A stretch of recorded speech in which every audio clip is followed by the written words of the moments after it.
João Perez. I'm a journalist, one of the reporters, the creators of O Joio e o Trigo. It's a pleasure to be here with you, closing this month that was marked by many events for all of us. This has been the month in which we discussed food and nutrition, and under the headlights. So this has become an emergency issue. It's on the several agendas. Now, in this panel, we'll be discussing Latin America public policy agenda, advances and barriers. We have here two, or rather three guests. I will be introducing each one of them in a while. I'll just explain how this panel is going to work. It's going to be a bit different from the other panels. The idea here is to have an informal conversation, so feel free to bring contributions on the chat. We can interrupt each other at any time. We can add and comment on and elaborate on ideas. So that's the way we'll go about. The three guests, they each have been chosen to address one of the institutional roles when we discuss the political agenda. So the academia and the civil society organizations and the government. The three players play different roles and deal with people and institutions that play different roles on their own. So I'd like to introduce from the academia, Camila Corvalan, assistant professor from the Nutrition and Food Technology Institute of the University of Chile, director of the Research Center and chronic disease related to nutrition, Fábio Gomes, a nutrition counselor and physical activity in the Americas from PAHO, and Paula Bortoletto, technical consultant with IDEC, and she is doing postdoctorate at NUPENS, the Nucleus for Epidemiological Research on Nutrition and Health with USP, and assistant researcher of José de Castro Institute, also a member of the coordination of the Community of Latin American Caribbean Practice on Nutrition and Health. Camila, Fábio, and Paula, good afternoon. Before we say hello, I'd like to jump into a topic, and then if you wish, you can take turns and address it. This week, we had an important advance in the political agenda, the approval by Argentina of the adoption of alerts on the central part of labels to talk about key nutrients. Argentina is adding itself to Peru, Uruguay, Mexico, and Chile itself, where this whole story began in 2016 as one of the countries adopting this type of frontal labeling of products. So let's begin with that. How do you assess this progress and what and how it can be improved? So who would like to begin? Bom, eu posso começar. Eu estou aqui, inclusive, de I can azul. start. I'm here wearing blue and white. So honoring our Argentinian friends, this approval was great, you know. So good afternoon, everybody. Congratulations on the organization of this workshop. It's amazing to have so many experienced speakers strengthening the job of our region. This victory this week is quite an achievement. It is reflective of the strengthening of negotiations and sharing of experiences at different levels. Here, talking specifically about CSOs that have fought bravely to make this law, to have this law be approved. The political scenario was quite complicated. If it had it not been approved now, they would have lost the whole accumulated work because, turning the year means the whole discussion would have to begin all over again. So the bill of law includes all those important elements, the key elements, the very best in frontal labels with profile of adequate nutrients and all that. So it truly reflects the strengthening of CSOs, the academia, and the government working together to advance with policies promoting public health and healthy nutrition and diet. So let's just give a big hand to this major achievement. PAHO has been encouraging countries to adopt this labeling system that discourages the consumer from purchasing or from intake of ultra-processed food. How do you compare that to countries, 5 countries who had already adopted this central labeling system? Well, the approval of this legislation in Argentina, its impact, its significance for the country, for the region, and for the whole world is immeasurable. I'd like to highlight a few things that I believe we can take out as lessons learned from the process. It is the result of the work and the evolution of this whole process of negotiation, civil society organizations, the UN agencies, and the government trying to advance these public policies protecting food environment, including frontal labeling, restriction of the sale of ultra-processed food in schools, and advertising thereof. And the project approved in Argentina expresses that quite well because it takes into account all the lessons we learned from those countries that approved that first. Chile, Peru, Uruguay, learning from their mistakes and also from their successes and bringing the best for the population. So when you're thinking about a vaccine or some other type of intervention, you never stop at the first solution, right? If you find something better, if that is going to reduce adverse events, if it can improve the intervention, then it is our obligation, it is our duty to offer this superior solution to our population. And Argentina did just that when it took the advice labeling, the alert. It is also evidence-based, and it adopts the system also adopted by Chile, not sticking only to labeling, but relating that to a restriction in advertising in the school environment. It also adopts the PAHO nutritional profiling so that all products, including ultra-processed foods, be regulated. Those that should be regulated will be enforced as such. In some countries, this is also a matter of showing the products that are regulated. And there are those that will no longer be regulated. So this has been an issue that really meant that we had to face difficulties.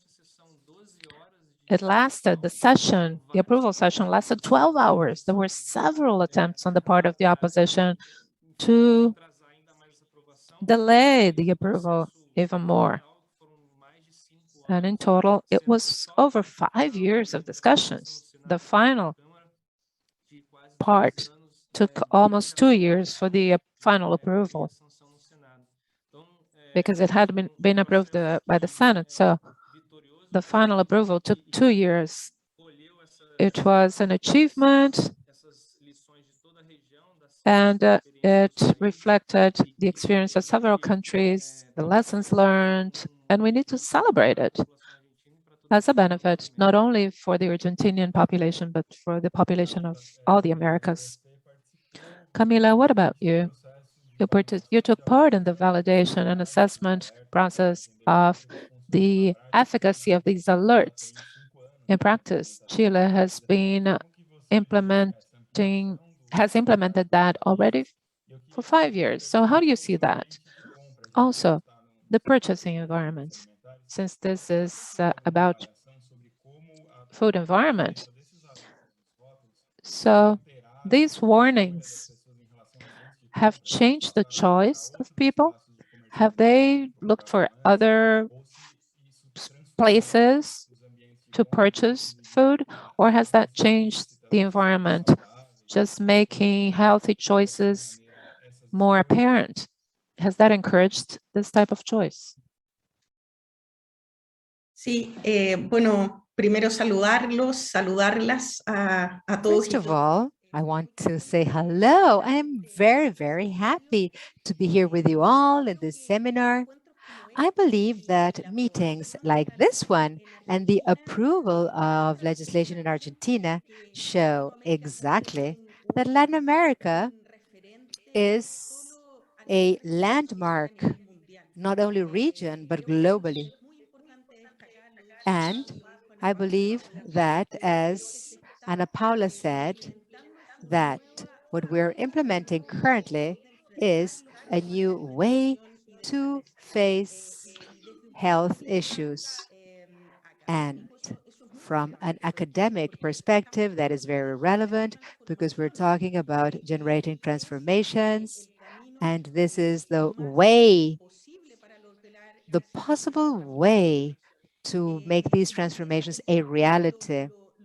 From this perspective, what we're trying to do is show that people need settings that help them make healthy decisions. And if we don't do this shift, it will be really very difficult to create changes we need, especially to decrease consumption of ultra-processed foods. What we have seen in Chile, as we have seen before, which is the first of these experiences, is that this type of situations help us and support us in a cross-cutting manner, support us and give those that have less decision-making capacity, people with lower income levels, which is exactly what we are struggling for. And yes, in fact, this stamp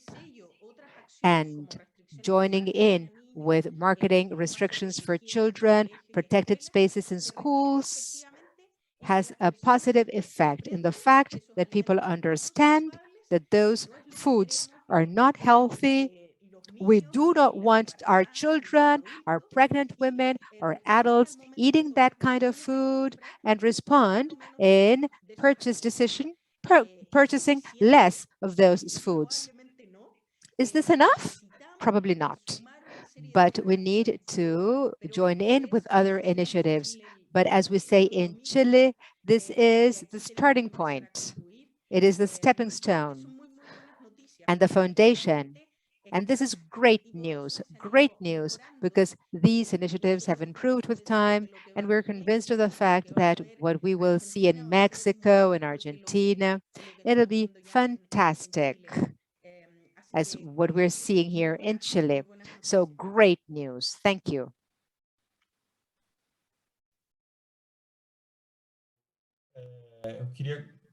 I think that we could go back to this issue that I raised for Camila and Fábio. I don't know if you're familiar with, we already have scientific evidence of how this kind of warning has influence on the organization of this space in supermarkets, who have shifted and changed their way of displaying foods or in the decision of purchases. And I'm going to no longer look for this space because I realize that it's not a space that favors healthy choices. I'm going to purchase elsewhere. The producers and the situation. Is there any evaluation of this in any other Latin American country? As far as I know, it's not. What we know that the effect for the diversity of warnings has an effect in abandoning categories of products that other systems don't have. They have people as if they were closed in that category, and it only makes them change from one product to another without abandoning this category. A lot of studies, for example, evaluating another score, Nutri-Score, they exclude abandonments of categories. It's interesting, rather, just simply, I wouldn't purchase any of these products.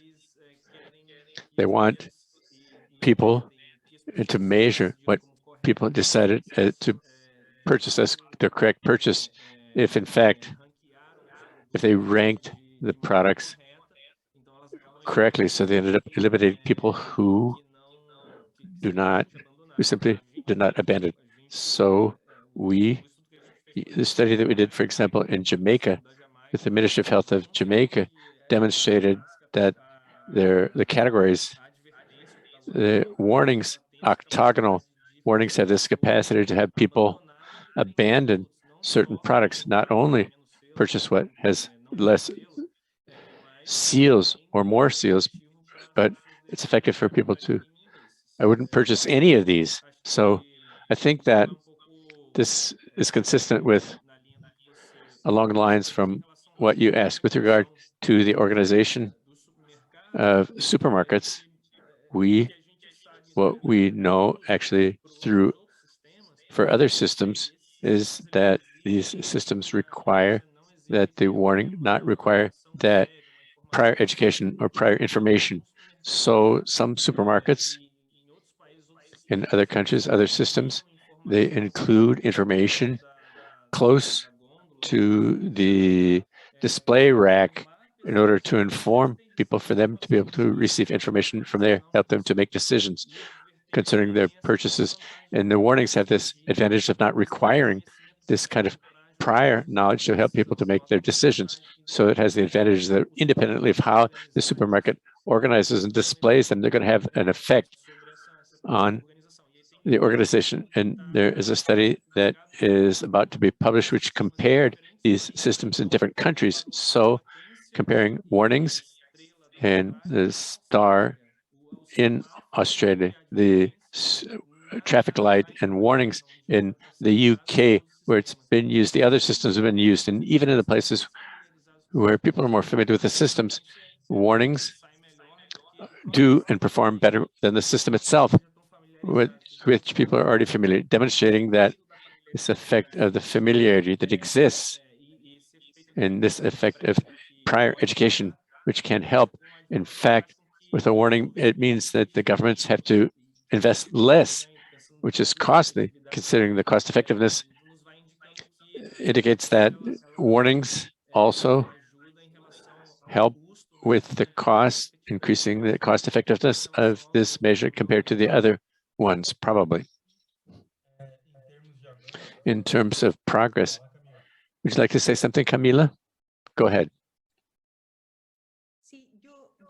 Yes, I wanted to say the following. I wanted to make an additional comment. In Chile, when the labeling legislation was passed, the first assessment were qualitative studies, conversations with moms, children's moms of different social economic status to assess how they understand the legislation.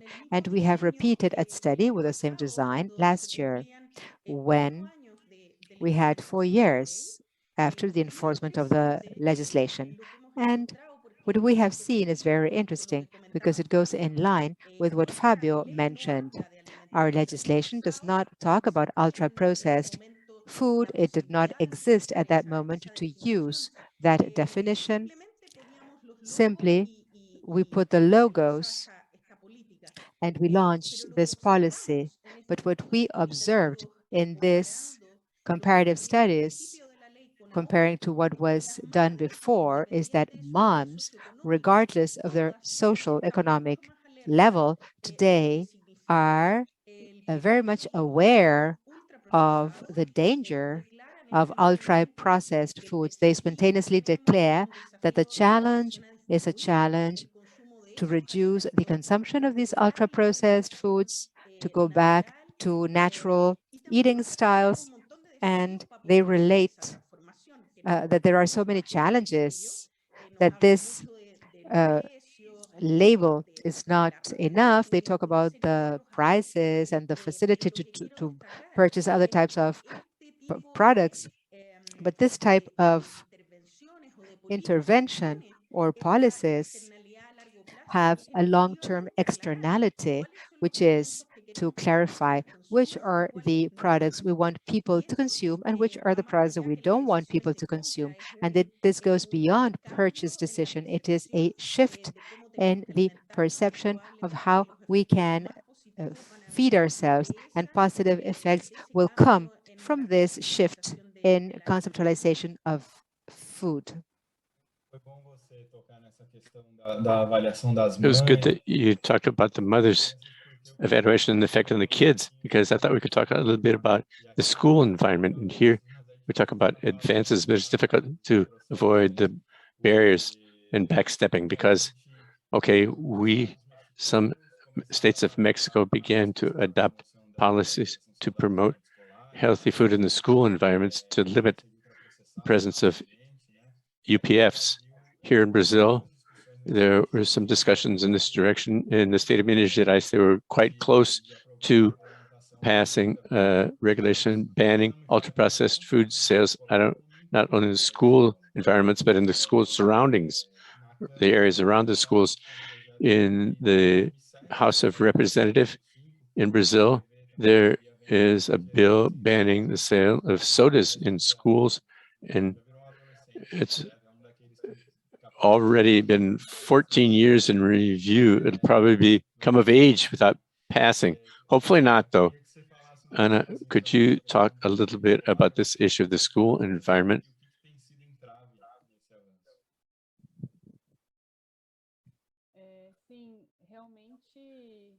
Indeed, this issue of promoting healthy food in schools, considering the need to improve the canteens. Specifically, we're still moving very slowly, despite the fact that it's a topic which, in principle, the public opinion is very sensitive to this.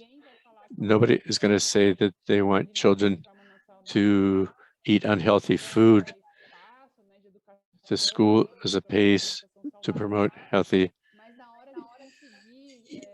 food, but having a specific rule, for example, for a ban on ultra-processed foods, in the case of the bill of law here in Brazil, which is for soft drinks or sodas, we can see a reaction that's absurd in the sugar drinks industry, which submitted a reaction which ended up preventing or blocking the passage of the bill, although it's stopped to a standstill in the plenary of the House of Representatives, as you already mentioned. So it's difficult.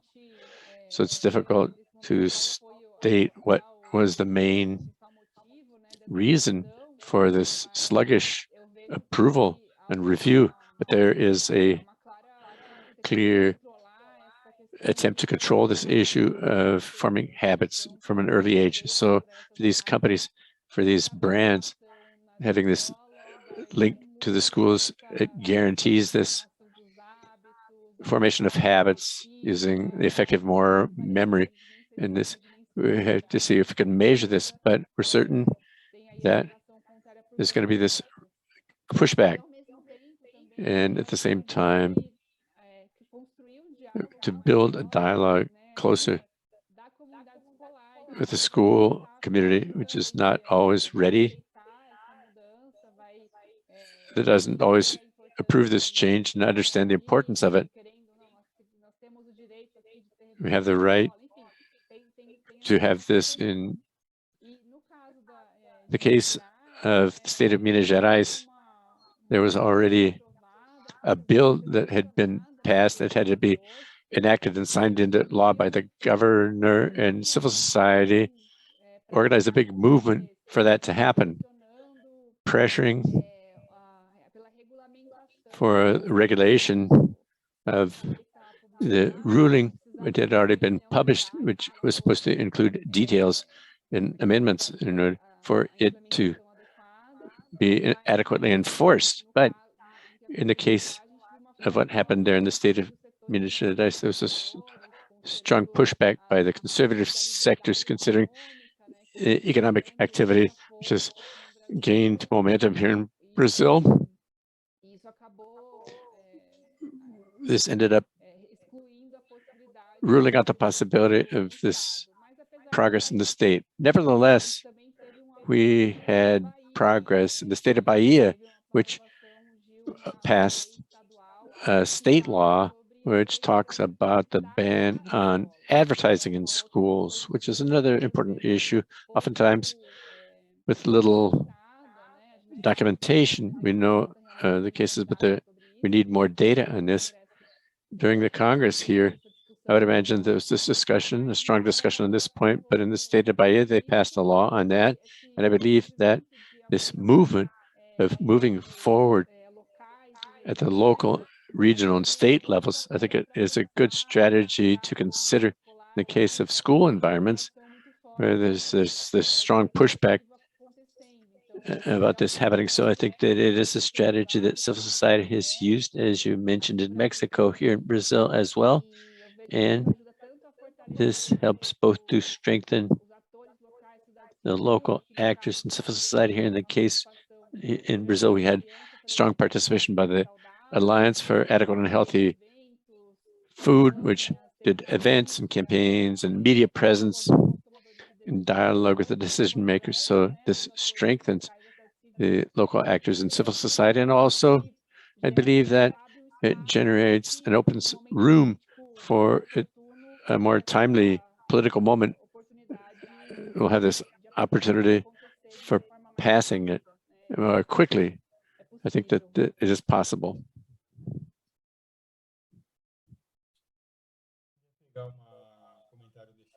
We have a comment by Inês Rugani. Fábio, perhaps you could help us on this. Could you comment in greater detail on advances and lessons learned and challenges for action by civil society in the various different political contexts? I think that this question of lessons learned is good. The countries who had success, we can find the common points and why it worked. I think that connecting to the civil society thing, one of the things that I think ever since of all the countries which have a common point, it's that these victories in the sphere of protecting the food environments, they require a negotiation and pacts along all the actors and the stakeholders that are aligned to speak with the same voice.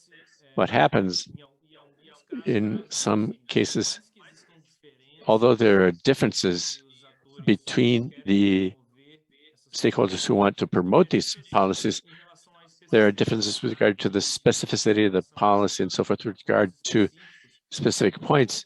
It is extremely important that all of these stakeholders, when they speak out to defend, it has to be with one voice. All these differences have to be set aside at that point. Settle their differences amongst themselves, but not out in public. Everybody has to speak with the same voice. This is something that was very clear to me of all the countries that we have seen, civil society, academia, and the executive branch and the legislative branch. It could be better here, it could be better there. We don't agree on X point or point X. What are the points that we cannot leave out? You may not agree or not. If we agree on them here, we have to pick up the ball and carry it all the way. So this has worked. And quite well, I think it's a point which I would highlight here. And another point is this issue of the involvement itself of the civil society actors. In some countries, this social pressure, it is non-existent on this topic. So you have to build a base. It's going to have to come from other policies, it's have to come from other fronts and other agendas. So, for example, just to cite an example, we're working now in Salvador and leaders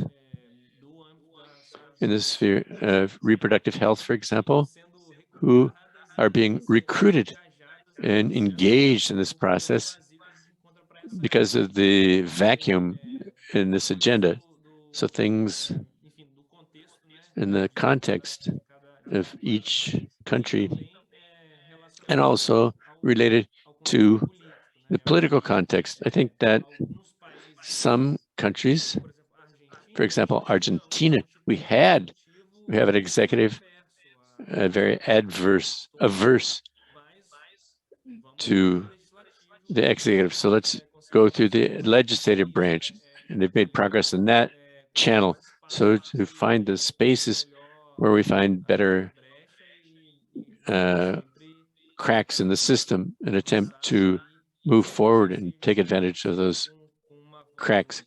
And whenever possible, always with a single voice.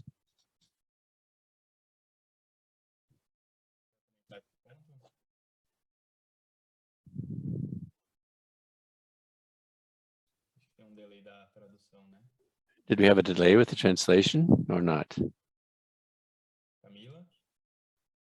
Camila?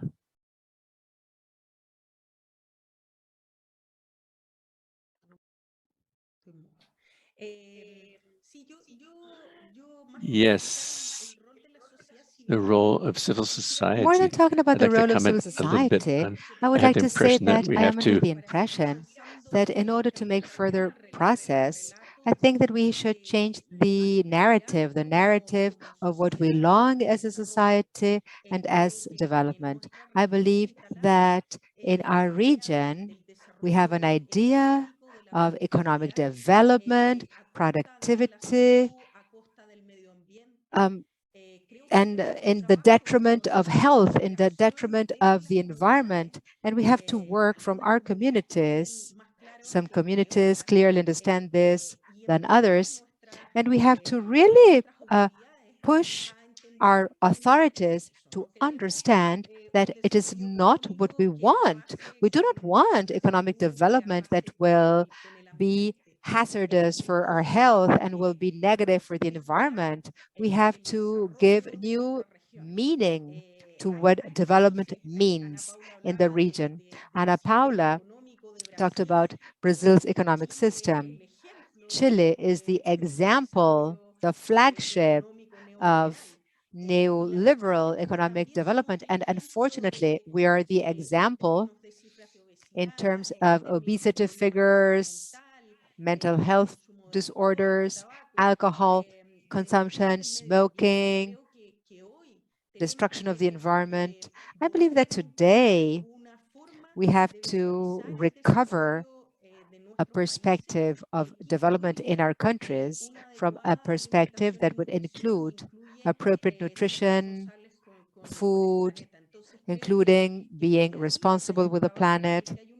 So this is a path that has to do with the recovery that many communities already know, but other communities need to really foster this and demand a transformation in models and decisions made. I believe that ultimately, when we talk about topics and say that all decisions are subject to economic growth without considering health or environmental variables, it's a total failure. And we should work on the reinstauration of a development model that should consider these aspects. This is totally essential to make progress in the legal framework we should have. Can I add another point to that? I thought it was fascinating reflecting on all this context and hearing the discussions and the statements by the members of the House of Representatives in Argentina. In Argentina, it worked quite well. The exposure or the possible exposure of the members of the House to pressure by industry. So it worked quite well to expose that if they did not vote, it did not pass the law, this would mean that they would be succumbing to pressure by corporations or small groups of corporations. And the speeches are incredible. It's worthwhile to attend the sessions, even though it's at midnight, because many of the members of the House have shown we're not talking about small companies, they're oligopolies. And the importance, reflecting on this, how important it is to maintain, because the industry, it also seeks, in some sense, to take all this for granted. If we take this for granted, okay, I'm voting for industry. So what? There's a problem, but it hasn't come out in the open. So it's essential in the countries for us to make progress with denaturalizing the association and the conflict of interest between the legislators and what they legislate and the industries. Otherwise, if this happens, if it's taken for granted, there's no effect. If society is going to view me as associated with industry, so what? Society doesn't see this as a problem. So it's essential for this to be preserved, and if it doesn't exist, it has to be promoted and to shine a light on this for the effect. The people from opposition in Argentina, they changed their votes because they were denounced as people who were not defending the public interest. They were defending corporate interests. So this was extremely valuable, but it's necessary to work for this to have this effect when we use this public exposure of the legislators. Okay, approaching further this point, to add to it, here in Brazil, during the discussion, I think there were for 4 years, ever since 2014, but since 2017 to 2020, we saw the food industry positioning itself doing the lobbying in other countries in Latin America. We saw, in addition to this more direct role by industry, there was a somewhat more constant presence of researchers with conflict of interests. Some researchers who even they circulated around the Latin America whenever the discussion, they gave a lot of interviews, they debated in debates in the legislatures. They used the Minister of Health and the legislature. They traveled around Latin America. What about the arguments that have been raised in these discussions in the case of Argentina? It's a rich example in this sense. And how do you view the capacity of these researchers to influence not only civil society, but the decision makers and policy makers?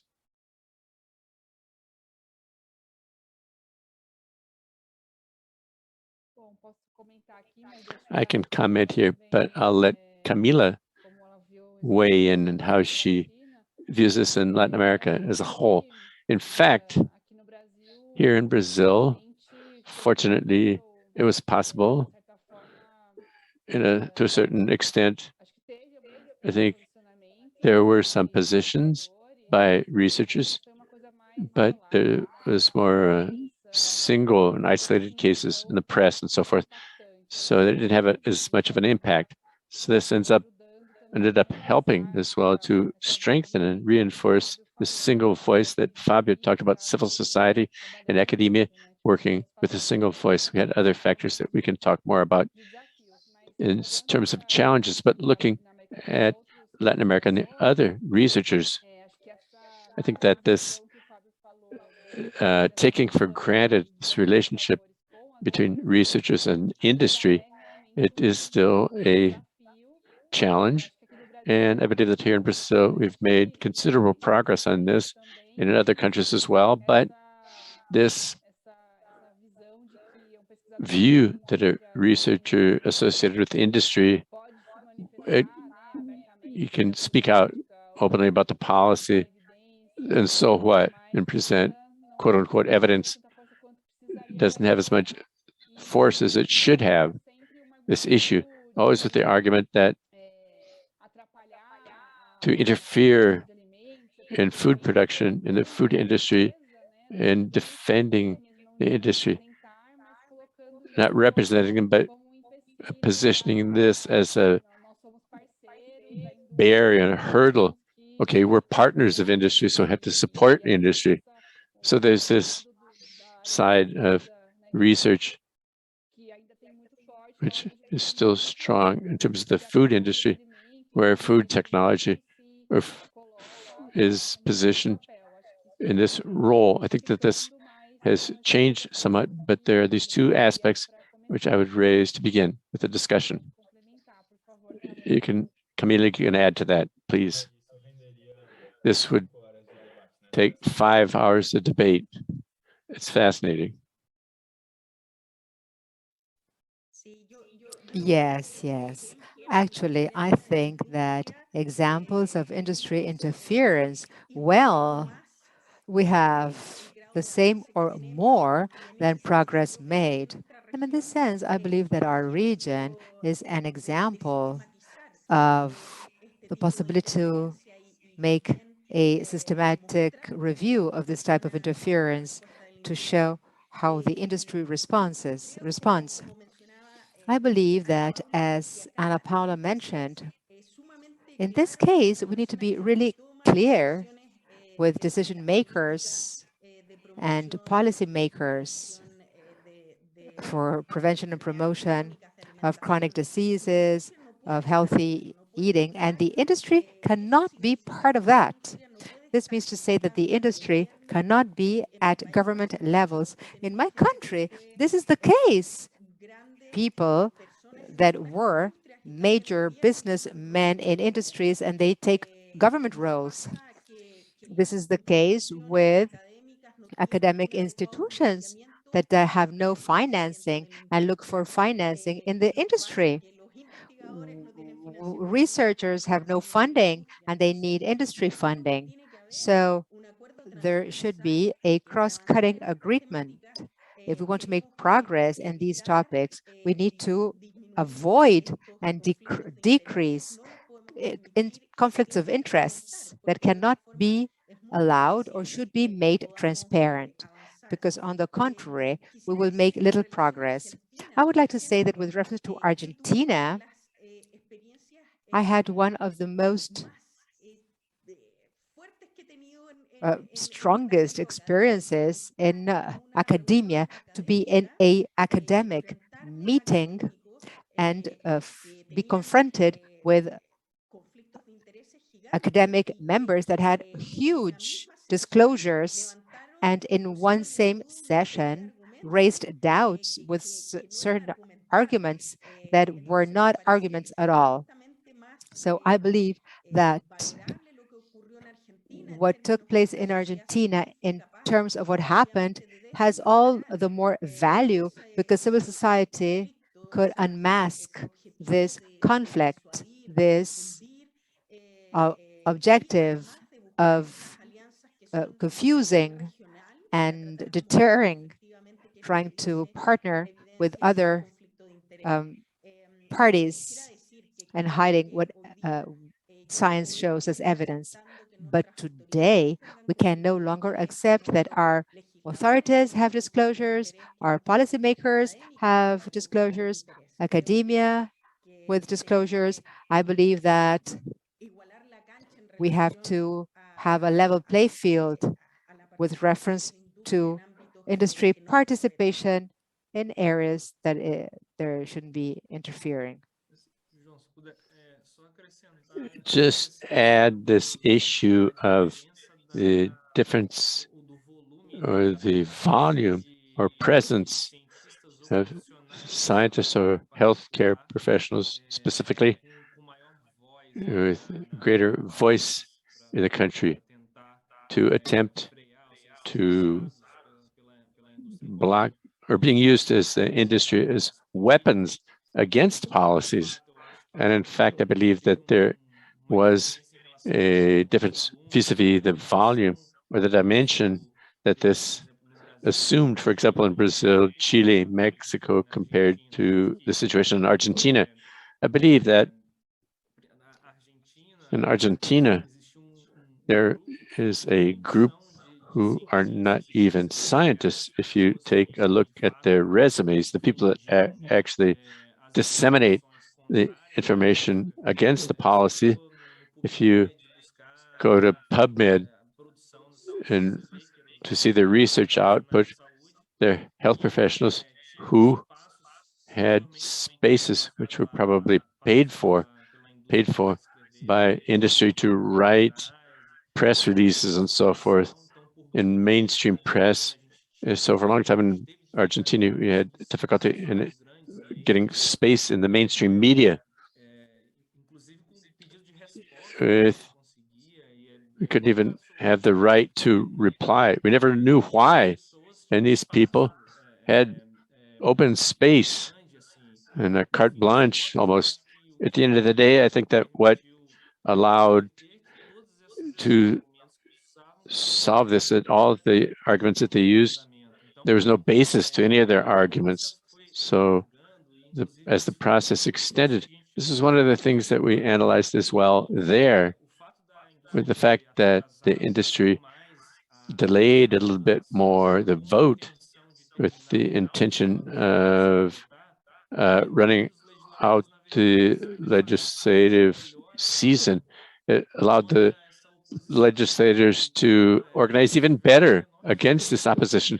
So they had no chance at all when they came up for a vote, because the space was used by the proponents to fill the briefcases of the legislators with information to help them to take a proper decision.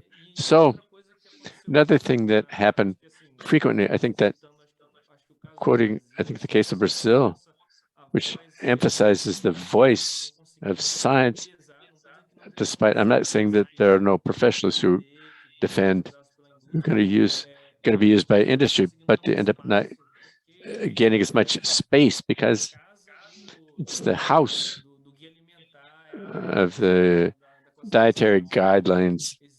So it is a space that has been won that it's difficult to penetrate. So I think that just as in Chile, as in Mexico, no matter how although these movements exist, these countries were able to control the interference quite well. In Argentina and some Caribbean countries, there's already, in addition to this issue, the issues, the neo-colonialist issues which happened there. Oh, okay, fine. We can't use what we developed or that Latin America. This argument, both in Argentina as in the Caribbean, it's why don't we adopt what they're adopting in Europe, Australia, and England? So it's the mongrel syndrome in a sense. So it's like the Latin Americans can never take the lead. It's or be protagonists in the activities. So Chile, Mexico, and Brazil, there are another approach or vibe in this quest. So I think that perhaps in this sense, this reinforcement of it's like the mongrel complex. I think all the other countries, there's this, or inferiority complex, they're moving through this process of and in the Caribbean, the same thing. But there's this pushback by other groups of healthcare professionals who still operate with a lot of support from industry. João, I'd like to pick up on this. Can I weigh in and comment? Porque o Fábio já comentou aqui sobre como foi impressionante a votação e a discussão no Congresso da Argentina. Eu acompanhei assim por meia hora, uma hora, a fala dos deputados e eu ficava assim emocionada de ouvir cada uma das falas, porque eles não só se apropriaram dos argumentos, mas apresentaram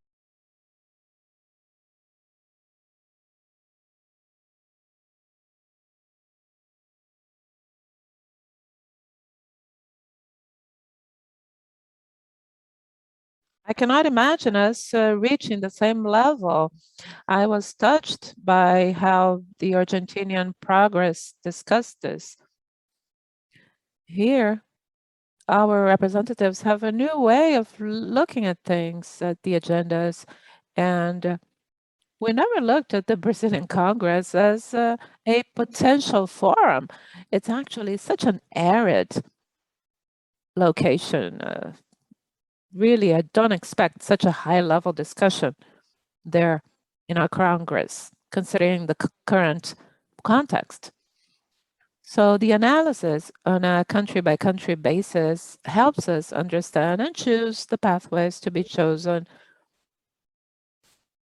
Mexico advancing quite rapidly with a progressive government that brought this promise of regulating food and meals since the very beginning.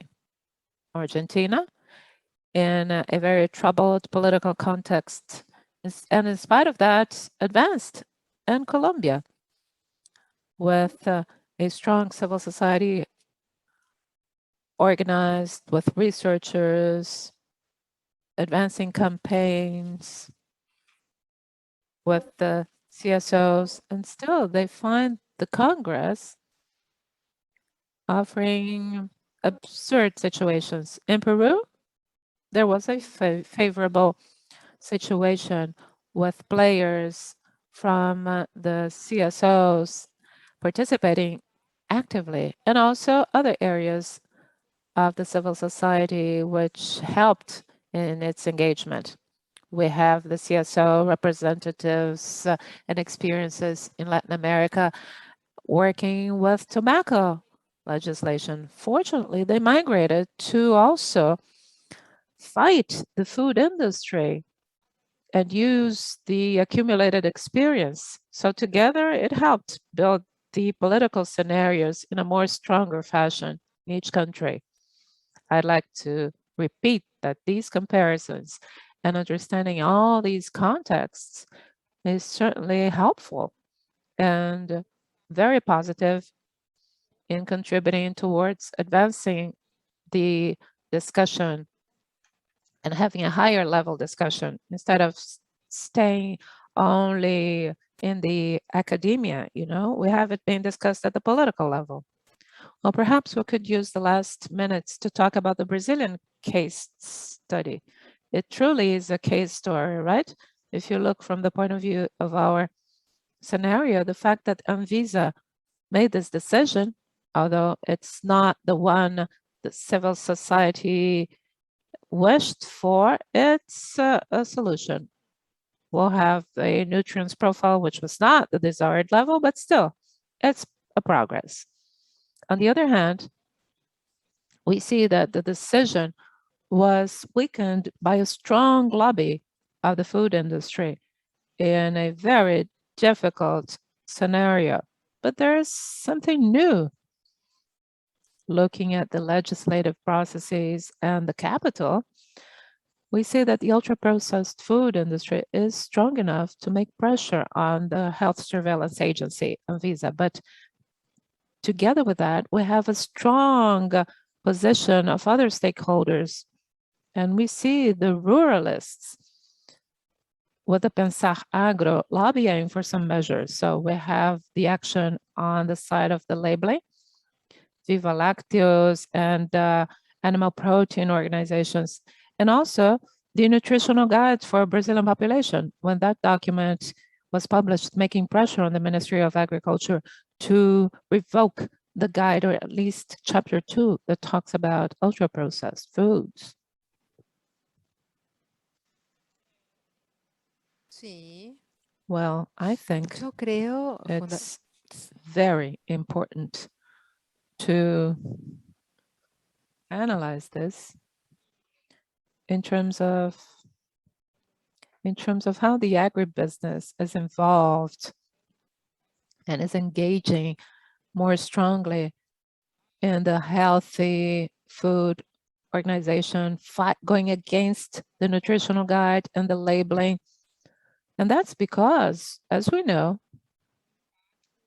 it will impact the way in which the political forces will act in the National Congress. There are already a strong lobby there, and we don't know. We don't really know how far it'll go. We have significant agendas being discussed. Somehow, the environmental agenda, climate change, etc., mandates the food industry to take a stronger, more assertive stance. And the agribusiness as well is being pressured to make a stand. But still, there is this thing, and it requires some attention to avoid going back. And we've been working on this regarding the school meals. We had the influence of the agribusiness to change the rules of PAHO, our national school meal program, but also the advances with labeling in Brazil. It is quite concerning. We run the risk of them trying to postpone the deadlines and use of other tools to have the labeling improved. It could be better, but still, it represents a slight progress. Perhaps the only loss during this government on the part of the food industry, the agribusiness, was the labeling issue. But still, we might lose there. The game's not over. We managed to build with a set of players, leaderships, supporting and advocating the labeling with warnings, with scientific evidence, and other countries approving the same line, so as to make sure that it will protect potential attempts on the part of the sector that is becoming stronger and stronger every day.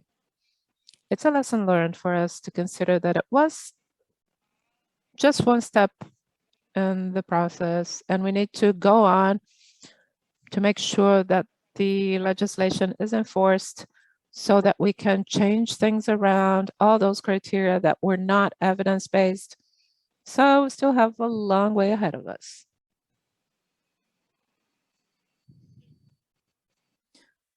We would also like to talk about regulation in the urban environment in a more general way. We have some studies talking about inequalities in the territory, São Paulo, Jundiaí, Belo Horizonte, Rio de Janeiro, and I don't remember, Porto Alegre might have it. We have some studies talking about food deserts or food swamps. And when we think about public policies, it's a wide range of things, a wide range of public policies. So in your opinion, what is clear already? How can we decrease these inequalities in the territories? And how can we have healthy food be as available as possible from the point of view of price and physical availability?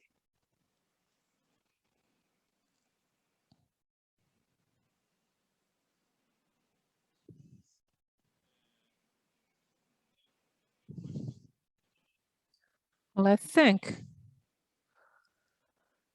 I would use this particularly not only in Brazil, but in most countries of Latin America and the Caribbean. Camila might know the figures from Chile. most of the school population, in the case of Brazil, is a beneficiary of the school meal program. So I think this is one of the solutions. We would make sure that the program is enforced with all necessary changes to it so that the school meal program is ensured. If we do that, it will be an important step forward. We'll be able to reach most of the population if we do that. We're leaving them behind in protection regarding adequate food. Now, another important issue is regulating advertising.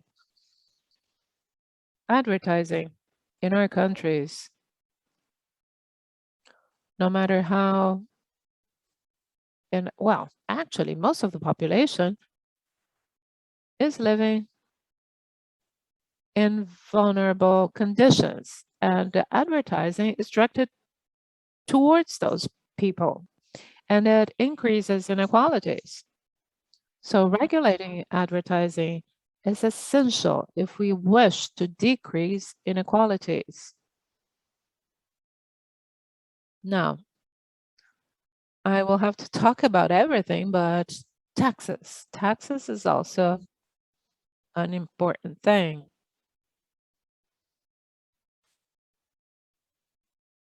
We're about to publish an article where I analyzed Jamaican data describing how much the expenses on sweetened beverages lead people to have difficulties in paying for their essential things like housing, transportation, education, health. So correcting these failures introduced in the market by making these products cheaper, because price is not a random thing. It is designed to be cheap, right? Especially the ultra-processed foods.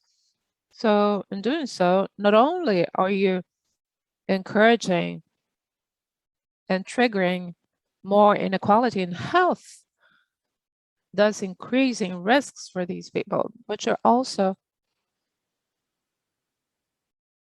making people spend on frivolous products that are, in addition, harmful to their health. So these policies are essential. Labeling plays a role, but I think it is much more instrumental to reach these other three goals, which I believe involve less inequalities. But as a warning, it's important because it works for all socioeconomic levels and classes. So it contributes in that respect. I didn't choose one, but well, I couldn't. They're all very important, and they all contribute towards the reduction in inequalities. Camila, would you like to say anything? In the meantime, I have some questions. Larissa Lourdes said that she sees the Congress as a food swamp, advocating for ultra-processed foods. Fábio's talk was also praised. And Leticia had mentioned Argentina as a joy, actually. And the conflict of interest is scientific research. She says that we need to be closer and act together against processed food industry.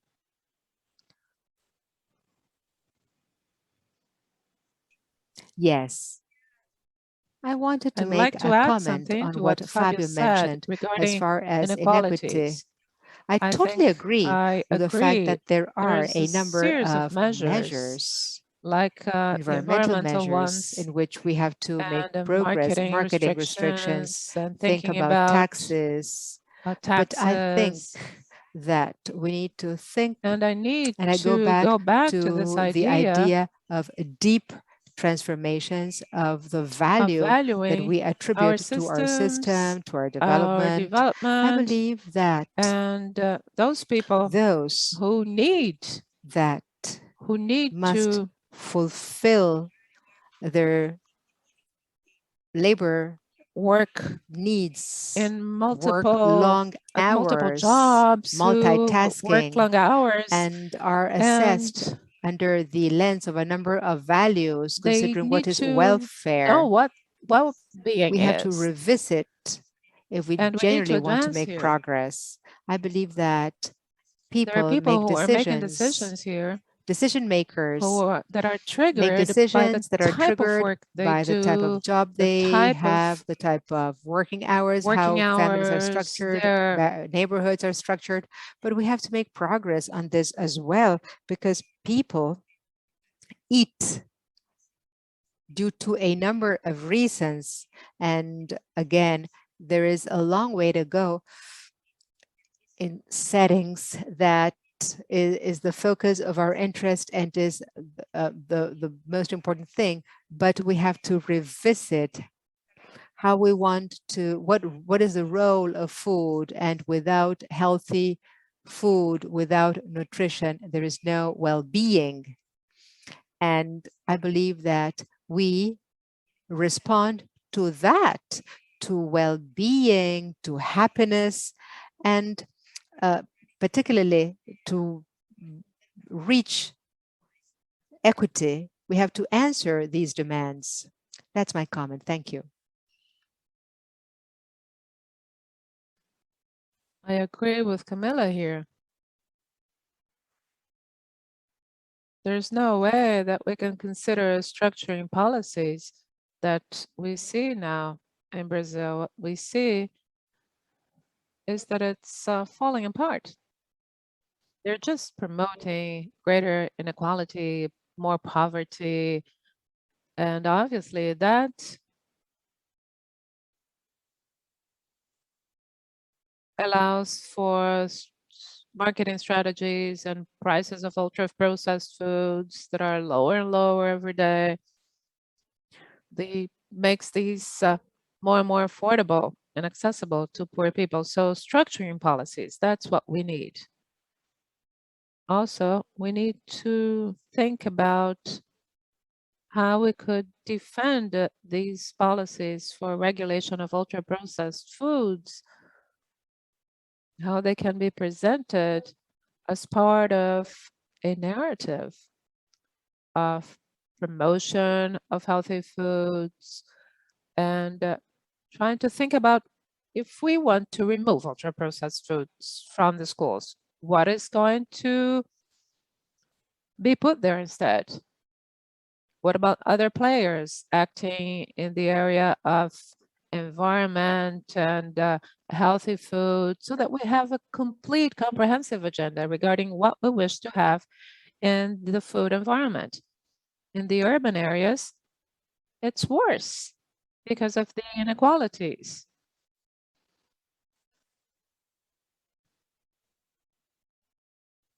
All initiatives in terms of solidarity that were triggered during the pandemic, different connections, different networks were formed.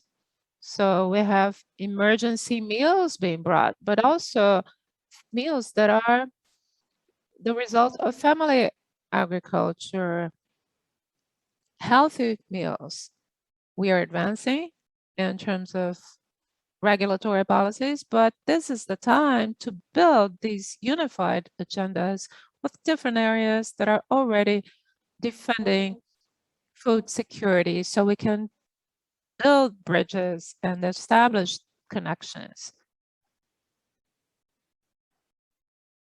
There are the international discussions concerning food systems happening in the Food Systems Summit, and I believe that it was an example of how the issue of agroecology has gained momentum, but we can see documents talking about agroecology and other people unifying this same narrative.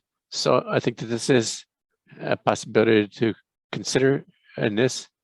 I think that I kind of, it was a stream of thought answer, but it was worthwhile. It's a very complex thing to talk about just one policy or the other for the cities. It was great for you to raise this issue because I think it was a good time for us to talk about the social conjuncture in Latin America. We've seen almost all of our countries backstepping in terms of hunger and food security. The case of Brazil was aggravated by a government administration who's insensitive to all these issues. In this context, how have you viewed the action by ultra-processed food industry in terms of marketing and market strategies? Meanwhile, there's this more challenging issue, which was good for you to raise because we can't call it an advance, but potential advance by society if in a somewhat more favorable political situation. In the case of Chile, I've been following from a distance, but we know that Chile elected a constitutional assembly with a significant presence of groups who were excluded from the political debate previously. Who'd like to begin? It's a broad issue, I realize. Well, I can kick off by saying that in Chile, in fact, there is an idea of the right to food as a foundation right of human development. And I insist on this because I think that difficult times are coming. There are studies that see that the rating of ultra-processed food has increased in our country. We know that the industry has gained momentum supporting health campaigns, the idea that they're part of vaccination campaigns. In Chile, they handed food that, thanks to the legal framework, were controlled. But we have assessed this, and population today has a more positive perception of these companies due to the idea that they have of support of campaigns that we know is a strategy that the industry has. And it is important to keep up our work showing population what we're doing. I'm concerned that in a poverty and economic crisis scenario, setback scenario in the region, and recession, these industries are emphasizing their role in terms of jobs, poverty, alleviation, etc. So we really need to be capable to redress these messages that gain momentum in countries that for decades have faced this discourse. So I believe that we have to be straightforward, transparent, and when we talk about the right to healthy food, we have to be clear and make the role of the food industries and the alcohol and tobacco industries objective, whose objective is not to promote health or well-being of our population. We have to join forces and clear, as Argentina was, making this transparent.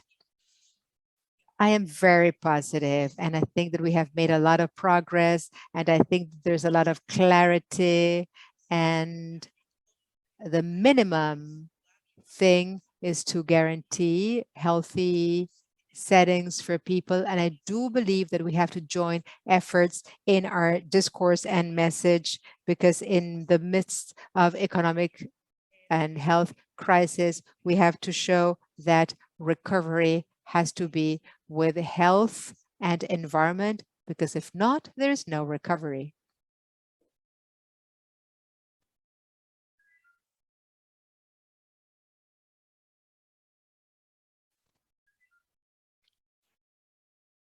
Great.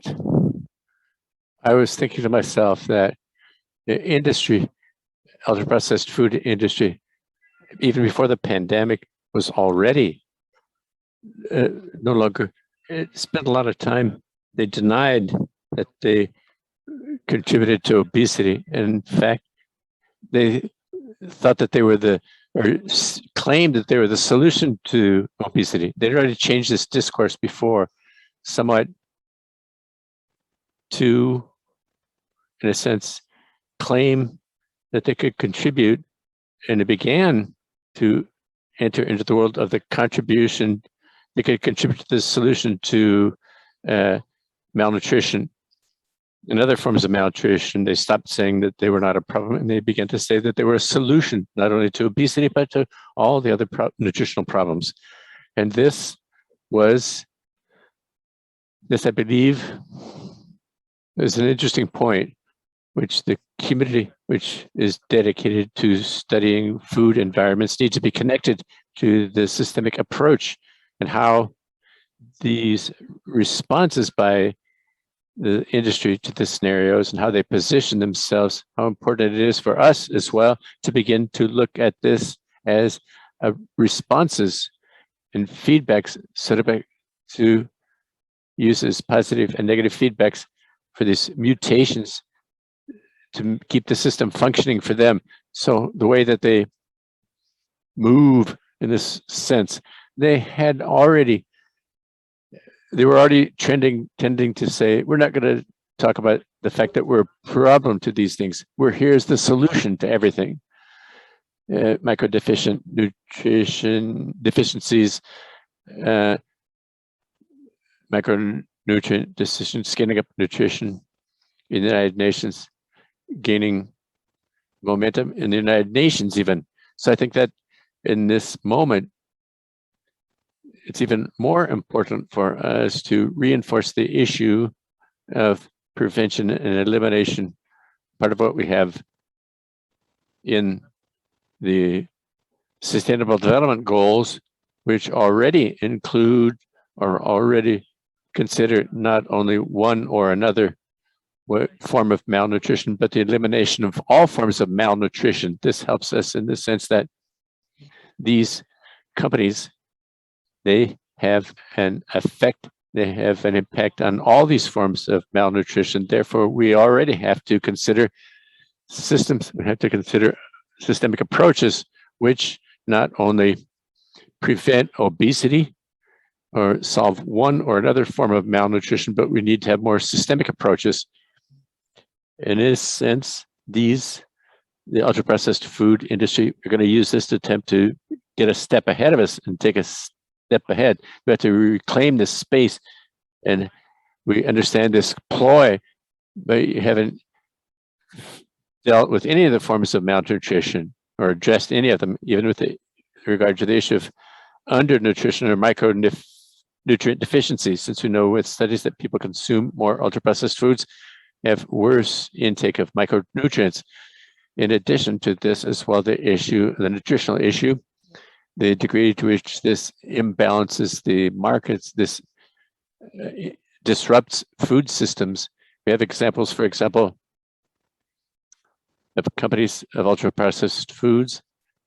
Hershey's, for example, who enters the food system, the school food systems in Ghana and Africa, embracing the entire system and phagocyting the entire peanut production, which we used to produce traditional foods like peanut soup, or ground nut soup, which is common in school meals in Ghana, that they use these peanuts to be used in industrial plants, which you produce Hershey bars. And this becomes a product, official product in a school food program in Ghana. They take the entire food system as the justification that they're going to contribute supposedly to the food system and to solve malnutrition, and suddenly they've already captured and sequestered and kidnapped the entire system, not only compromising the issue of malnutrition as a socioeconomic issue and a cultural issue, and in fact jeopardizing the state's obligation to perform and perfect and respect the human right to food and nutrition. Okay, we're almost at the end. After we adjourn, there's the closing session of the seminar itself. So we're going to begin right afterwards. I think that we could move on to a round of final comments. And I'd just like to read a comment here by considering this context of Latin America. To what extent has the pandemic has accelerated in food and nutritional insecurity as a role to disguise other origins of this process? In the Brazilian case, there's this mixture of what the pandemic has done to what already existed. So I think we move on to this final round. We could begin with Ana. And okay, feel free to comment whatever you want. And if you want, as a last provocation, we could consider what might be, in a very optimistic scenario, what might be the agenda for necessary advances for Latin America or Brazil or Chile specifically, and what would you deem as the agenda of your dreams to promote healthy and adequate foods? This might be a summary, actually. Okay, I think that for this final round, I would like to state that to value the importance of maintaining contacts and networking between the players here in the region who are doing work to move forward with food security policies and programs. This is an effort in some countries of building alliances and networks which support the agenda of healthy food. We have the Alliance for Adequate and Healthy Food in Brazil. We have other alliances in the countries. And at the regional level as well, we have made efforts to expand further the dialogue amongst actors from academia, civil society, who work with the area of healthy food and healthy food systems and sustainable food systems, which is Acolanza, which is a community of practice, which promotes this exchange of experiences and information, training amongst the countries. And I'm issuing the invitation here if you want to learn more about it's acolanza.org. Any individual person or organization without conflicts of interest committed to this agenda will be welcome to strengthen this networking in the region. And I believe for the same question, João, I would say that we have a package of policies which are already known and recommended to guarantee healthy food. We've already mentioned here that the food environment promotes healthy food. So I think that from lessons from Mexico and Argentina, which can be replicated and spread across the region, this would be a major step forward. At the same time, we can also consolidate the space of the approach and the NOVA classification in the Brazilian dietary guidelines, because this approach contributes for this progress in policies to combine the possibility of occupying the space that we aren't occupying yet, and to overcome the reductionist view of food just focused on nutrients and leading to these captured agendas that Fábio mentioned. So there's this wish, and we should consider to work to make this a reality. So thank you very much. Thank you very much, Ana. Camila, you want to be the second in the list, or Fábio, who wants to take the lead? Well, I just want to say that I share Ana Paula's dream. I believe that our region has to join efforts, rebalance powers that today make decisions with reference to nutrition, food, health, well-being of our population.